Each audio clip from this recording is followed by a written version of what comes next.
speaking of all this winning, I mean, that's the energy we have today, an ode to hip hop. Malaika, who do you think is gonna win? देखो सी हम तो जजेस है यहाँ पे, हम तो मतलब पहले दिन से हम बैठे हैं, आप तो हमारे गेस्ट हो, आपको क्या लगता है, आप बता दो. So far, I mean, Hectic has blown me away because of the power.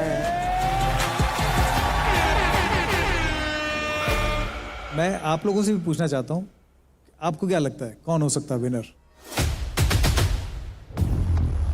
मेरे लिए तो रूल्स ब्रेकर्स ही है.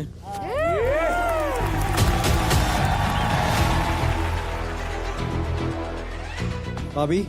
रूल्स ब्रेकर, मैं भी उनको ही रूट कर रही थी. मेरा फेवरेट बहुत टाइम से हेक्टिक भाई है भाई. I am rooting for him भाई. सब लोग यहाँ पे विनर की बात कर रहे हैं तो मैं कुछ धमाका करना चाहता हूँ. धमाका अगर करना है तो फिर धमाकेदार आदमी भी होना चाहिए. और जो आ रहा है वो खुद RDX है. यार फिर से एक नया चैलेंज. अब फिनाले आ रहा है यार, अभी हमें सीधे सीधे जाने दो. क्यों हमें पकड़ के पीछे खींच रहे हो बार बार? तो चैलेंजर को ला रहे हैं क्या, और हमारे साथ ही भिड़ाएगा क्या कोई चैलेंज, ऐसा हमें फील हो रहा था. तो वाइल्ड कार्ड बन के एज अ चैलेंजर बन के वाइल्ड कार्ड में आया, अब हमारे लिए कौन आ रहा है? जैसे हमेशा कहता हूँ व्हेन आई से हिप यू गाइस से हॉप, तो मैं कहूँगा HHI सीजन 1 के विनर तो आप लोग सब कहेंगे राहुल भगत.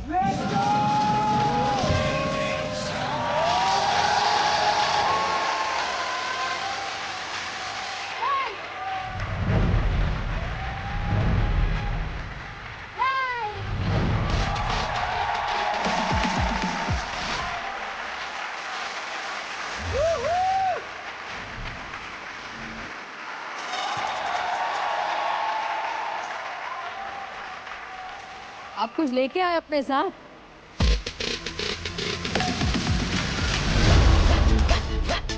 This is the winner's belt.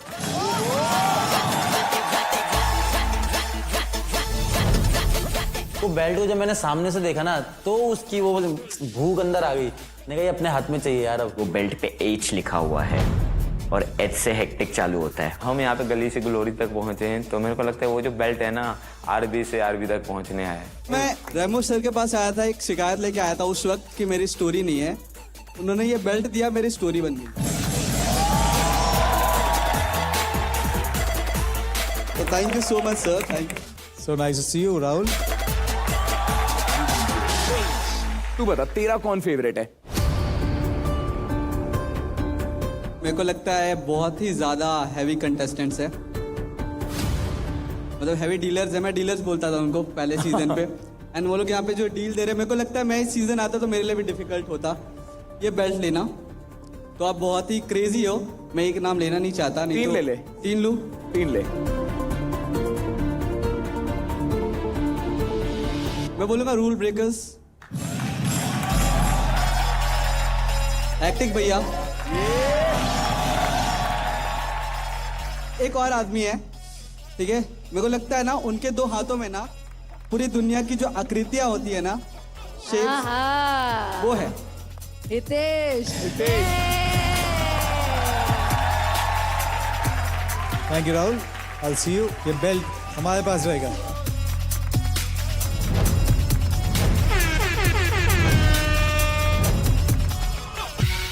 मैंने जिसके बारे में बोला, एक बात बोला है कि उसके हाथों में सारी आकृतियां हैं संसार की. मेरा फेवरेट है वो. मैंने उनकी जर्नी देखी है. वो इंटरनेशनल रिप्रेजेंट करते हैं, नेशनल रिप्रेजेंट करते हैं, बहुत ही क्रेजी करते हैं. और मैं भी यहाँ पे हूँ. सिर्फ बेल्ट देके तो नहीं जाऊँगा, मेरे को थोड़ा सा गुलाम करना है उसको. अरे Hit the floor in 3, 2, 1.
hip hop, spoken word, lyrics are the most important, element, really expressing yourself. But somehow your dance was as expressive as the words. So very, very beautiful job, guys.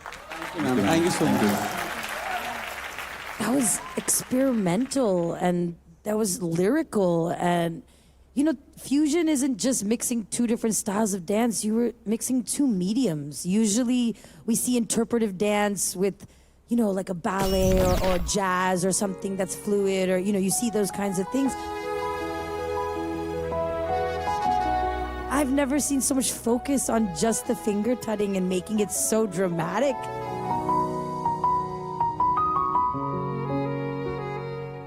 That was amazing. And just being able to take the lyrical content and you took me on a journey of you wanted to make your family proud and you were being inspired by him because he's the winner and you were carrying it through. It was like classical dance, and to see it in hip hop, it just shows how much more we can do with this type of performance, this type of genre.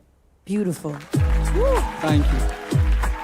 Season 1 में कभी तूने turning नहीं की और अभी एकदम कमाल का टर्निंग भी करने लगा है, मतलब ग्रेट। सब मैं इंस्पायर हो गया इनसे और हमारा काम है ये कि जो चीजें नहीं आती है और अच्छी लगती है उसे सीख के अपने अंदर डालो। ग्रोथ। अब मुझे पता है कि why he deserved to be a winner. You truly are a winner. एक ये जो एलिमेंट आपने यूज किया है स्पोकन पोएट्री, जो हमारे हिप हॉप का एलिमेंट है, उसको इतने सुंदर तरीके से दिखाया है। आई थिंक 100% हम सबकी कहानी है। हम सबको अपने माँ बाप को प्राउड फील कराना है। सबकी कहानी है, सबकी एक जर्नी रहती है। आप भी बता दो यहाँ पे हिप हॉप की जर्नी जो है। मेरी हिप हॉप की जर्नी बहुत कमाल है। जामनगर से आया हूँ, गुजरात का एक छोटा सा प्लेस है। वहाँ पे एक संडे मार्केट लगता था, सेकेंड हैंड कपड़े मिलते थे वहाँ पे। वो आते थे बाहर से, शिप से आते थे। मैं जब जाता था वहाँ पे तो वो एक सेक्शन वो लोग साइड में करके रखते थे क्योंकि कोई खरीदता नहीं था उसको। और वो क्या थे, वो ट्रैक पैंट्स थे, वो लूज डेनिम्स होते थे, स्नीकर्स होते थे, वो जॉर्डन्स के। मुझे अट्रैक्शन हो गया कि यार ये क्या है, ये मुझे चाहिए। तो मैं पहन के घूमने लगा। मुझे पागल बोलते थे लोग, मेरे डैड को, मेरी मम्मी को बोलते थे ये तो आपका बेटा पागल हो गया है, ये कुछ भी जोकर की तरह घूमता रहता है। और मुझे कुछ पता नहीं था कि मैं ये जो पहन रहा हूँ, मेरे जो कपड़े हैं, ये सब एक कल्चर है, एक कम्युनिटी है, इसका एक स्टाइल है। बहुत टाइम के बाद जब मैं डांसिंग में घुसा और जब मैंने माइकल जैक्सन को फॉलो करने लगा, तब मुझे पता लगने लगा कि अच्छा इसे हिप हॉप कहते हैं, ये होता है। और फिर मैंने फैशन चालू किया। तो काफ़ी टाइम पहले से आया हुआ है मेरे अंदर हिप हॉप, बिना कुछ जाने। मैंने हिप हॉप नहीं चुना, हिप हॉप ने मुझे चुना है। पूरे कम्युनिटी बैठी हुई है यहाँ पे, बीट बॉक्सिंग से लेके, रैप से लेके, बी गर्ल से लेके, ब्रेकिंग से लेके, सब यहाँ पे पूरा ऐसा लग रहा है कि सारे एलिमेंट आज इस छत के नीचे हैं और हम बैठे हैं, हमारे सामने हो रहा है। तो ऐसा एक और एक एलिमेंट है जो बहुत ही इम्पोर्टेंट है, और वो है ब्रेकिंग। हमारे रूल्स ब्रेकर्स हैं और उसके साथ साथ है हमारी बी गर्ल बाबी ने रिप्रेजेंट किया इंडिया को, और अभी हाल ही में गर्ल सेक्शन में PC1 की विनर रह चुकी है हमारी Barbie. So give it up for Abigail, Barbie।